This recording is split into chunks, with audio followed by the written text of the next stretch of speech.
Funcional, de onde a gente vai continuar, né, o curso. Agora a gente vai entrar na parte, né, que a gente chama de dinâmica, né, separada da cinemática, né, essa parte, né, que a gente vai se importar com o que causa o movimento, né, tá?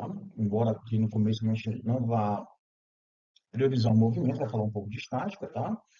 Mas é para a gente poder introduzir as leis de Newton, que são as equações, né, e os princípios governantes da mecânica newtoniana. Então vamos lá, né? A gente já discutiu lá atrás, né, os tipos de força que estão presentes no universo, né? A força gravitacional, a força nuclear, né, e a força eletromagnética, tá? Então, juntando a força nuclear, né, tanto a eletrofraca quanto a eletroforte, né? Mas as forças que a gente vai encontrar aqui na mecânica, tá? De modo geral, elas são forças eletromagnéticas, tá? Mas vou começar aqui com um caso, né, mais simples, tá? Que é o caso que é a força gravitacional, né? E ela é experimentada, né, mais facilmente aqui na superfície da Terra. A gente consegue, né, visualizar de maneira mais comum, tá certo? Mais cotidiana, né? Na forma do peso, né? Então, quando você tem dois objetos, né, ou quando você, desculpa, quando você tem objetos, né, que estão próximos à superfície da Terra, né, é, vai existir uma interação, tá? Ah, cuja aceleração é constante, tá? Devido à atração, né, que a Terra faz no objeto, né? Essa força, né, a gente já experimentou, né, o entendimento de que os objetos, né, na ausência de resistência do ar, né, próximo da Terra, eles adquirem a aceleração da gravidade, né? Então vai existir, né, uma força que faz com que esses objetos, né, adquiram a aceleração da gravidade, tá? Essa força é a força peso, né? Tá? Essa força peso, ela tem a mesma orientação da gravidade, tá? Então que a gente tem que a força, né, ela tem a mesma orientação da gravidade, né? E aqui ela é constante de proporcionalidade, né? A constante de proporcionalidade dela que é a massa, né? Essa massa é expressa em quilogramas, né? E enquanto que a gravidade a gente já encontrou anteriormente que é expressa em metros por segundo ao quadrado, né? De tal forma, né, que esse conjunto de unidades, né, o quilograma que multiplica o metro dividido pelo segundo ao quadrado, tá? Ele tem uma unidade especial, tá? Em homenagem ao Isaac Newton, né? Então é o Newton, né? Ah, essa força, tá? Ela acontece toda vez que um objeto está próximo, né, da superfície de um planeta, tá certo?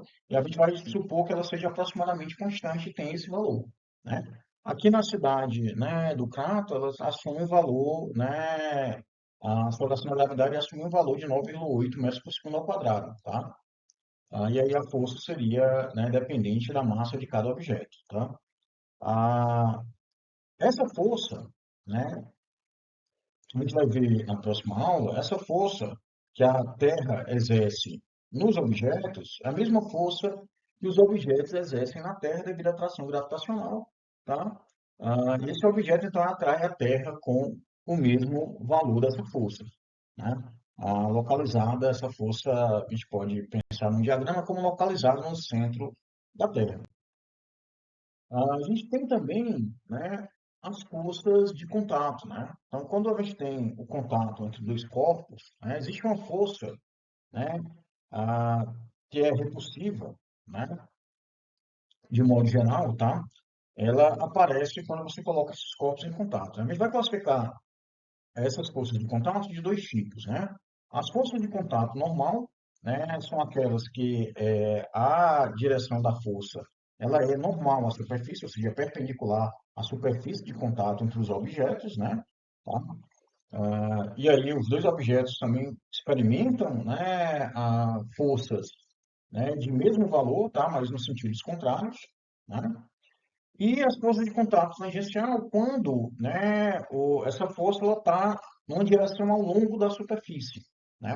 Então, está numa direção tangencial à superfície de contato entre os objetos, né? Tá?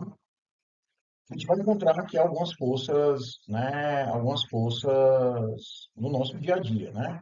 Tá? Então, quando, por exemplo, você empurra a parede, né? Quando você bota a mão na parede e empurra a parede, tá? A parede empurra a sua mão, né? Com a força de contato, né? Que tem a orientação normal. Quando você esfrega as suas mãos, assim, né, de tal forma a aquecer ou a tirar alguma sujeira que tem nelas, né? Essa força é uma força de contato tangencial, né? Que existe uma certa resistência de você, né, fazer esse movimento, né? Esse movimento de esfregar as mãos, né? Tá? A origem, né, dessas forças, né, a origem microscópica dessas forças, tá, se dá justamente na repulsão eletrônica, né? Então, essas forças de contato, elas são puramente eletromagnéticas, né? Então, se a gente for tirar um pormenor aqui, né, dessas forças de contato, a gente tem que as superfícies, né, entre os dois corpos, elas são rugosas, né? De tal forma que na ponta, né, dessas rugosidades, essas rugosidades são formadas por átomos, né? Esses átomos, por sua vez, né, têm um núcleo, né? Vocês vão discutir isso mais à frente, na física moderna, mas tem um núcleo, né, extremamente pesado, tá? Um núcleo, né, formado por prótons e nêutrons, né? Ele concentra, né, 99% da massa do átomo, e tem os elétrons que estão, né, circundando, né, esse núcleo atômico, né? Então, o que é que acontece? Quando você coloca um corpo em contato com o outro, o que vai acontecer é que os elétrons, né, os elétrons de um corpo vão encontrar com os elétrons do outro corpo, né? Que vão estar mais próximos. Lembre que eles estão aí na periferia do átomo, né? Então, esses elétrons, eles vão sofrer uma repulsão, né? Uma repulsão elétrica, tá? Devido aos elétrons, né, terem carga de mesmo sinal, né? E aí, justamente, quando você pressiona esse corpo, né, o que na verdade você está fazendo, né, é aumentar a repulsão entre esses elétrons. E aí, por isso que, né, você tem essa força repulsiva, tanto normalmente quanto tangencialmente, né? Tangencialmente devido justamente às rugosidades, tá ok? O que acontece, né? Uma das forças de contato mais evidentes, né, mais presentes, né, é a força de atrito, né? Então, você tem que, quando, né, os objetos estão, né, em contato, né, e tem uma tendência deles deslizarem, né, um com o outro, tá? Vai surgir uma força, né, que essa força ela vai ser contrária a esse movimento, né? E aí você vai aumentando, né, a força, né, com que você quer fazer esse deslizamento, tá? E essa força vai aumentando até um certo limite, né? Esse limite, tá? Ele é proporcional, essa força de atrito estático, ela é proporcional à força, né, de contato, né, normal entre as superfícies, tá? E existe uma constante de proporcionalidade, que é chamada de coeficiente de atrito estático, tá?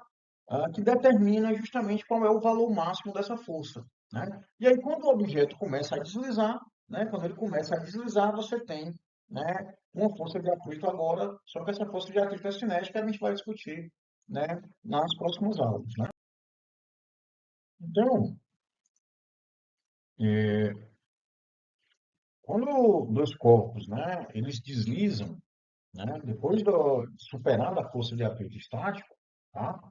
A gente vai ter uma força, essa força é constante, tá? Ao contrário do atrito estático, que ele vai aumentando de zero e se opõe o valor da força aplicada, tá? Até que o limite da força de atrito estático máximo seja superado, tá? No caso do atrito cinético, né, você tem que os objetos eles deslizam, tá, entre si, né? E a força de atrito cinético, tá, vai depender do coeficiente de atrito cinético, né? E da força de contato na direção normal aplicada, tá? Esse atrito cinético, né, ele é menor do que o atrito estático, tá? Quando você tem o atrito cinético, tá, significa dizer que você tem, né, uma abrasão, né, entre os corpos, tá? Então, o que é que isso é causado, né? Por conta justamente de que chega um ponto em que né, a força de contato tangencial é tão grande, que ela começa a partir, né, os pedaços, né, começa a esfarelar né, os corpos, tá certo? Então, aquelas rugosidades vão se quebrando e você vai esfarelando. Toda vez que você tem um atrito cinético, então você tem uma abrasão do material. Então, por exemplo, quando um pneu do carro desliza na rua e você vê a marca do pneu do carro no asfalto, tá? É justamente devido a essa abrasão. Quando você tem, né, justamente um freio a disco, um freio, né, de bicicleta, de pastilha, tá? Essa pastilha vai se acabando devido justamente à abrasão, né? Então, toda vez que tem um deslizamento, você vai ter abrasão no material, tá? Né? Então, quando tem atrito cinético, né? Ok? Um outro tipo de força bastante comum que a gente vai encontrar é a força de tração, né? Essa força de tração acontece quando você tem uma corda tensionada, uma corrente, né? Um objeto longo, né? Linear longo, tá? De tal forma que essa força ela atua em toda a corda e é aproximadamente constante desde que a massa, né, da corda não varie, né? A massa da corrente não varie muito, né, ao longo desse tensionamento, tá? Essa força de tração, ela acontece, né? Você pegar um pedaço da corda aqui, ela vai acontecer tanto de um lado quanto do outro, tá? Então, ela é aplicada tanto de um lado quanto do outro, né? E ao longo da linha. Uma outra força que a gente vai encontrar bastante aqui na mecânica é a força elástica, né? Essa força a gente, né, experimenta muito facilmente quando, por exemplo, você pega uma esponja e você aperta aquela esponja, você comprime aquela esponja, tá? Essa esponja ela vai alterar o tamanho dela, né? Tanto o tamanho quanto a forma, né? E ela vai ficar menor, né? O mesmo acontece quando você traciona a esponja, você puxa a esponja dos dois lados, né? Essa esponja ela vai se alongar, né? Mas quando você faz isso, né, tanto comprimindo quanto tracionando, né, vai existir uma força, né, da esponja que se opõe a essa alteração, tá? Esse tracionamento, essa compressão, né? O Robert Hooke percebeu que essa força ela é proporcional, né, ao quanto do objeto foi alterado, tá certo? Quanto do objeto foi alterado na direção da força, né? Quanto ele foi comprimido, quanto ele foi alongado, né? E a constante de proporcionalidade dessa força vai depender de cada material, tá? De cada objeto, né? Então, você vai ver isso muito em elásticos, em molas, né? Na esponja, tá? No pedaço de borracha e assim por diante, né? Todo objeto que é passível de deformação, né? Essa constante K é chamada de constante elástica, né? E aí vamos discutir um pouco mais a origem dela, né? Lá na disciplina de mecânica, né? Tá? E a gente consegue visualizar, né, muito facilmente essa força, tá?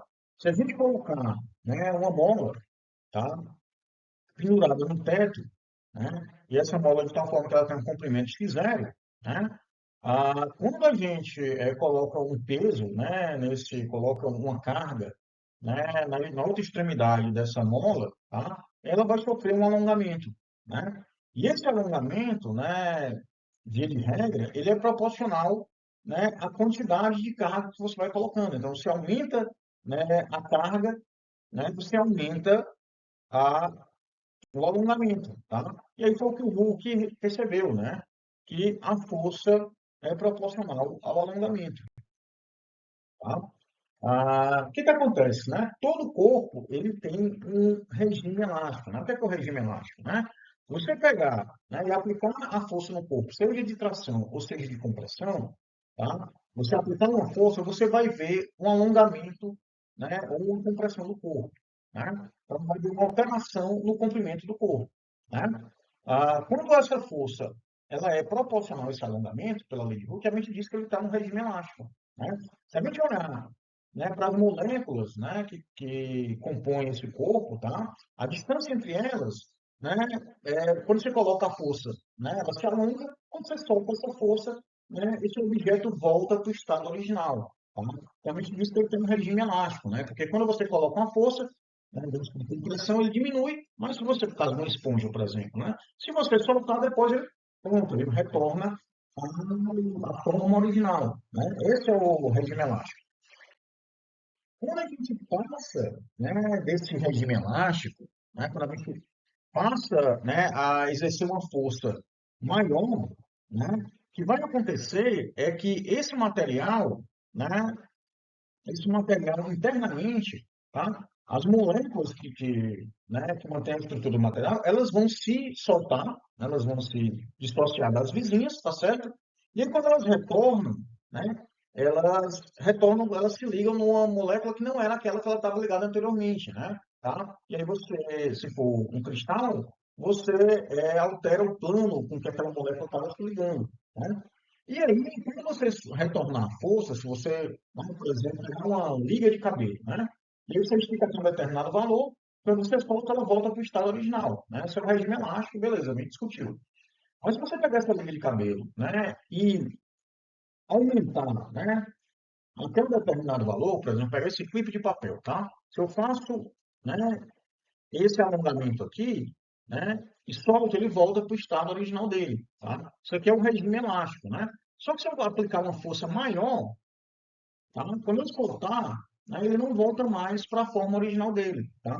Isso é o chamado regime plástico, né? Porque isso acontece uma alteração, né, na ligação entre as moléculas, tá? Essas moléculas agora vão se ligar, não mais com as moléculas, elas vão se desligar das vizinhas, vão se ligar com outras vizinhas depois, tá? E aí esse objeto, ele chega na fase plástica, né? Então chega na fase de deformação plástica que ele não retorna mais ao estado original, tá? Ah, então, quando uma força ela é aplicada em uma área, tá? Essa força, a gente supõe que ela se distribui uniformemente, né? Se é, ela estiver orientada na direção contrária à direção normal, a gente diz que trata de uma, né, compressão, né, dessa força ou uma pressão, tá? Ou, ainda mais geralmente, a gente chama isso de tensão compressiva, tá? Essa pressão, tá, ou essa tensão compressiva, tá, ela tem valor de força, né, da força aplicada pela área em que ela foi aplicada, tá? E a medida, né, na unidade no sistema internacional, tá, é o Pascal, né, que seria então o Newton por metro quadrado, tá? Quando a força, né, atua, né, na superfície, mas não comprimindo, agora sim, alongando, né, puxando de um lado e do outro, tá? Né? A gente chama de tensão, né, trativa, tá? Ou simplesmente, né, de tração, tá? Ah, aqui a gente pode supor, né, que vamos supor que o objeto, inicialmente, ele tenha um comprimento L0, tá? E uma área A, tá? Se ele sofre uma tração, né, o comprimento dele depois da tração é maior do que L0. Se ele sofre uma compressão, né, o comprimento dele vai ser menor do que L0. E aí a gente mede, né, essa alteração no comprimento através, né, de uma quantidade, né, essa quantidade gama aqui, tá, que é a deformação, né? Então a deformação vai ser o comprimento, né, quando a força está aplicada, menos comprimento original dividido pelo comprimento original. Ou seja, isso vai dar uma fração para a gente, né? Se é, esse gama for menor do que um, a gente tem uma compressão. Se esse gama for maior do que um, a gente tem uma tração, tá? E aí, de modo semelhante, né, o que a gente tinha visto lá para a força elástica, né, quando você aplica uma força, né, nesse material, tá, no determinado objeto, tá, esse objeto ele passa primeiro por um regime elástico, tá certo? Ou seja, quando você aplica a força, né, quando você aplica a força, né, o alongamento dele vai ser proporcional a essa força, tá? Ou quando você aplica uma tensão, né, uma força por unidade de área, né, a deformação dele também vai ser linear, tá? E aí chega um ponto em que essa força deixa de ser linear, tá certo? Essa tensão deixa de ser linear e o objeto responde, né? Ele responde de uma forma não linear, né? E aí você tem ah, um comportamento que aí vai depender de cada material, tá certo? Então, por exemplo, aqui, né? Você tem aqui concreto, aquela pasta de cimento, argamassa, tá? E o agregado, né? Eles vão responder de forma diferente dependendo da, da força aplicada, tá ok? O que que acontece, tá? Na mecânica, a gente vai representar, né, as forças, né, por vetores, né, que tem um ponto, né, de aplicação e uma orientação, né? Então, quando a força age no corpo, a tendência dela é mover ou deformar o corpo, né? E aí, nesse curso aqui, a gente vai considerar que todos os corpos, né, são rígidos, né, de tal forma que eles não se deformam, exceto, né, quando a gente estiver falando da força elástica em molas, né? Então, quando mais uma força atua no corpo, né, a, a gente tem, né, que a força resultante vai ser o somatório de todas as forças, né, atuando no corpo, tá? Esse somatório é a soma vetorial, né, já que as forças são vetores, tá? É a soma de todas as forças atuando no corpo, né? De tal forma que, por simplicidade, geralmente a gente vai decompor essas forças, né, no sistema de coordenadas, tá? Então, aí a gente vai ter o somatório das forças na direção x, o somatório das forças na direção y, né? Isso vai trabalhando em três dimensões, somatório das forças na direção z, tá? Então, essa força resultante, né, vai ser na direção x, vai ser o somatório de todas as forças na direção x e na direção y, somatório de todas as forças na direção y, né? Vamos fazer aqui um exemplo, tá? Então, considera aqui um exemplo, né, de um ponto de ancoragem, tá, em que as forças nos cabos 1, 2 e 3 são, respectivamente, 500, 450 e 600 newtons, né, de acordo com o desenho aí. E aí quer saber qual a força resultante no ponto de ancoragem, né? Tá? Nosso primeiro passo aqui é fazer um esboço, né, da orientação das forças, tá? E aí a gente faz aqui esse esboço da orientação das forças, né? Então F1 está nesse sentido, tá? Que seria desse cabo aqui, F2 está nesse sentido, fazendo 90 graus com F1, e F3 está nesse sentido, fazendo 45 graus, né? Tá? Com a direção de F1, né? O segundo passo agora é a gente atribuir um sistema de coordenadas adequado a esse problema, tá? O sistema de coordenadas é seu, você coloca do jeito que você quiser, mas como a gente já tem aqui, né, uma força F1 que é perpendicular a uma força F2, é conveniente a gente colocar um sistema de coordenadas, né, em que a gente tem que F1 esteja na determinada direção do eixo, né, que eu coloquei no eixo X, né, e F2 esteja, né, esteja no outro eixo, né, que eu coloquei aqui na direção Y. Né? E aqui a F3 está aqui fazendo 45 graus. Tá? Feito isso, né, a gente pode agora separar, né, as forças, né, em termos das componentes, né? Então, por exemplo, as forças na direção X aqui, né, são menos F1, tá? Já que X está para esse lado, né? O crescimento do eixo X está nesse sentido, né? E F1 está para o outro lado, né? Então menos F1, mais, né, a componente da força F3, né, aqui na direção X. Então vai ser F3 cosseno de 45 graus, né? Então, feito isso, né, substituindo os valores, né, F1 é 500 newtons, então vai ficar menos 500 newtons, mais 600, que multiplica o cosseno de 45 graus, que é 0,707 aproximadamente, e vai retornar para a gente, né, uma força resultante na direção X de 75,8 newtons, né? E vamos fazer a mesma coisa na direção Y, tá? Então, a gente tem a força F2 na direção Y, positivo, né? E a componente da força F3, né, está nesse sentido contrário aqui, tá? Então, está no sentido negativo, né? Então, vai ter menos F3 seno de 45, tá? Seno de 45, lembrando também, é igual ao cosseno de 45, que é 0,707, tá? Então, fazendo aqui, substituindo os valores, a gente vai encontrar 25,8, né, newtons, né? E a magnitude, então, da força resultante, tá? Ficaria aqui, né, pela raiz da soma dos quadrados das componentes, aproximadamente, né, 80,07 newtons, né? Ou seja, bem menor do que as forças aplicadas, né? Tá? Então, seria justamente a força que esse ponto de ancoragem deveria suportar, né? Vamos fazer aqui um problema, né? Que é o exemplo, é o problema 2, 4.24 do livro do Alonso e Fim, né? Tá? Livro de Física, um curso universitário do Alonso e Fim, da editora Edgar Boucher, né? Um livro muito bom, tá? Então, o que acontece, né? Ele pede aqui para determinar as trações na corda se P, né, pesa 400 newtons, né? Então, a gente tem um ponto aqui de junção nas cordas, tá? Que vai funcionar semelhante ao ponto de ancoragem, né?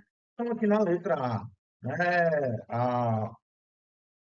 o ângulo, né, entre a corda e o teto é igual, tá? Mesma coisa na letra B e na letra C é um pouco diferente, né? Então, vamos fazer aqui. Então, vamos lá. Primeiramente, a gente vai considerar as forças atuando aqui no problema, né, que são o peso, né, a tração na corda 1 e a tração na corda 2, né, que eu vou chamar de T1 e T2. Tá?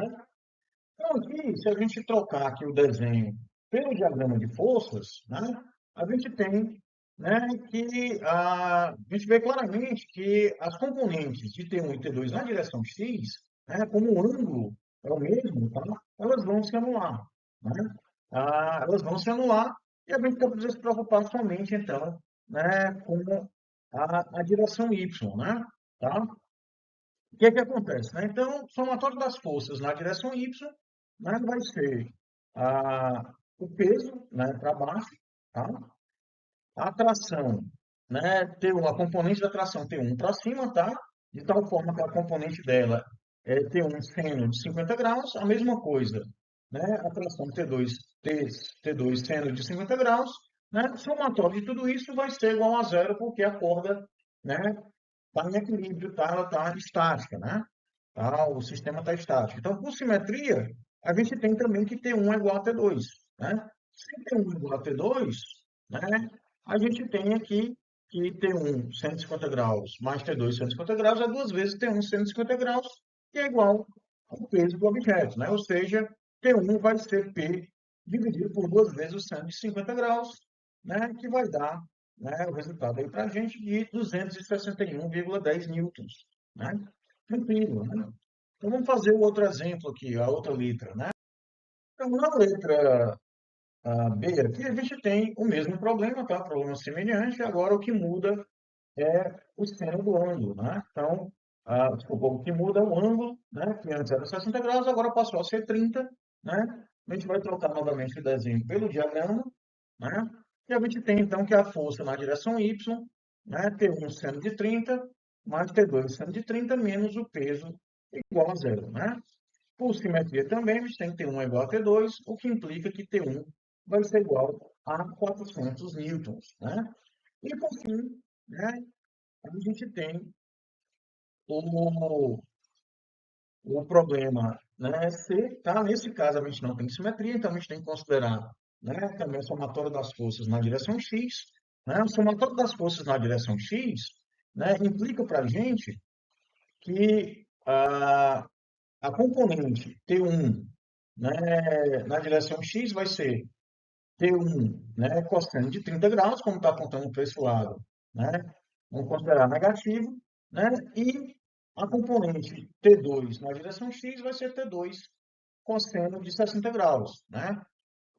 Tudo isso vai ser igual a zero, e na direção vertical a gente vai ter, né, T1 seno de 30 graus mais T2 seno de 60 graus, apontando para cima, né, ambos, e menos P, né, que é o peso do objeto, tá? Apontando para baixo, tudo isso igual a zero. Tá? Da primeira equação, tá? Da primeira equação, a gente consegue encontrar uma relação entre T1 e T2, tá?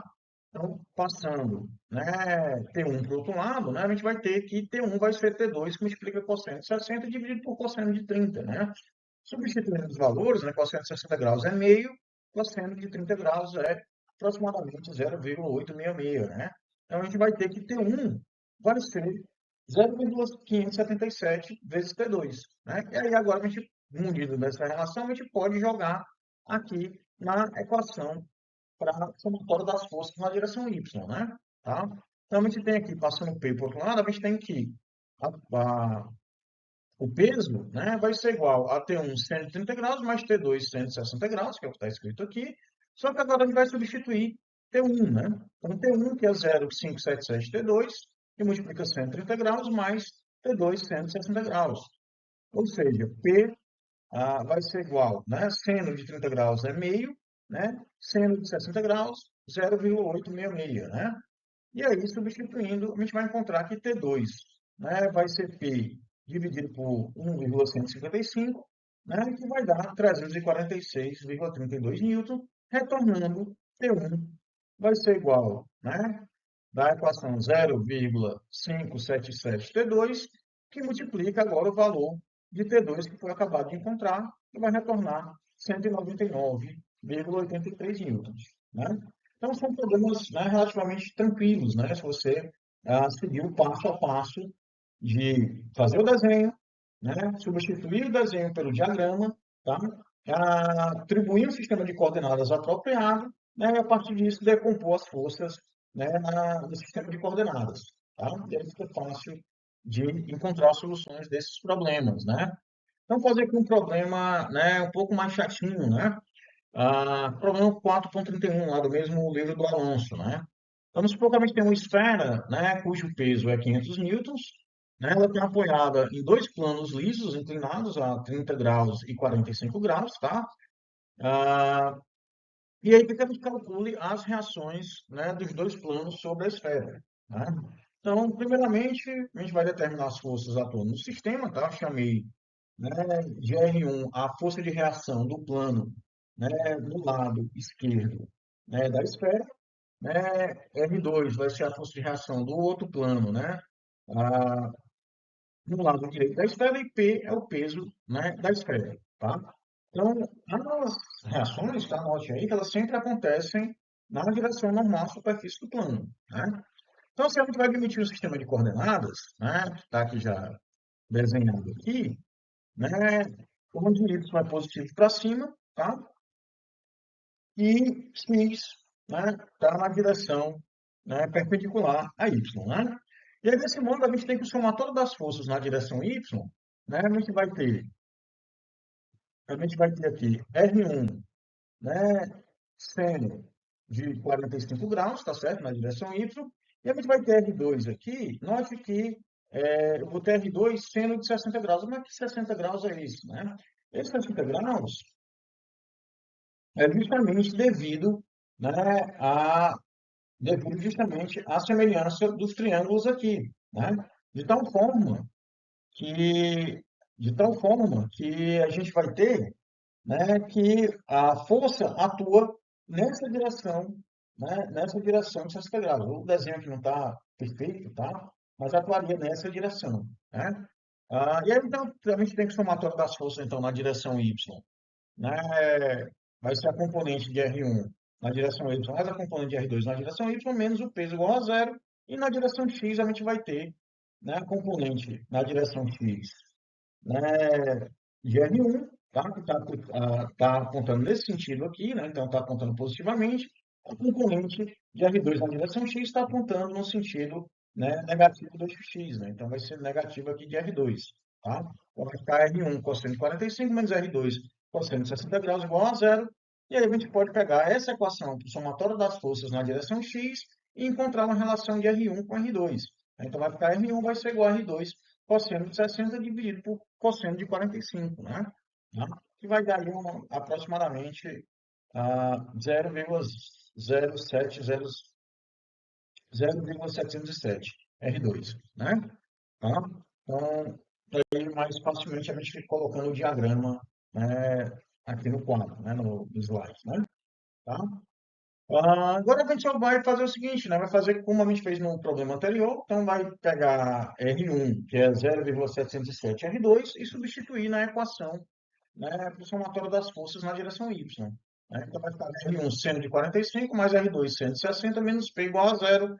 Substituindo aqui o valor de R1, né, a gente vai ficar com 0,707 vezes 0,707 é meio, tá? R2, né? Somando com mais 0,866, né? Multiplica R2, tá? Tudo isso igual ao peso da esfera, que é 500 newton, né? E aí a gente tem, então, aqui que R2 vai ser 500 dividido por 1,366, que vai dar para a gente 366,03 newtons, né? Retornando para R1, né? Já que R1 é 0,707 R2, né? Substituindo o valor de R2, vamos encontrar que R1 vai ser igual a 258,78 newtons. tá?